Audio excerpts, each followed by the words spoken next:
চক্কর নিয়ে এখনও তো বলার কিছু নাই। আমি এখনও ফার্স্ট রিয়াকশানটা পাই নাই অডিয়েন্সের। ওনারা বের হলে বুঝতে পারবো আর কি যে আসলে কি চক্করের মধ্যে আছে নাকি চক্করের বাইরে আছে। আমি লাস্ট একটা 29তে একটা স্ক্রিনিং করছি। এর আগ পর্যন্ত আমি নিজেও ঘুরেছিলাম, লাইক একটু কনফিউজ ছিলাম, কিন্তু বড় স্ক্রিনে দেখার পরে মনে হয়েছে যে না, অডিয়েন্স যদি দেখে তাহলে চক্করে পড়বে।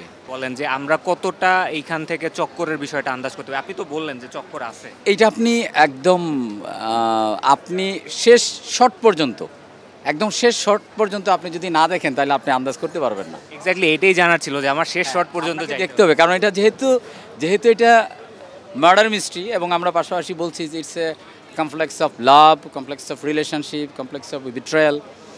সো আপনাকে আসলে এটা দেখতে হবে, আদারওয়াইজ এটা আমি বলেও বুঝাইতে পারবো না। আর এই ধরনের মার্ডার মিস্ট্রিতে যেটা হয় যে স্পয়লার দেওয়া যায় না। আসলে স্পয়লার দিলে একটু মানে একবার যদি আপনি ইনভেনশন ডিসকভার করে ফেলেন পরে তো আর ওই আকর্ষণটা থাকে না।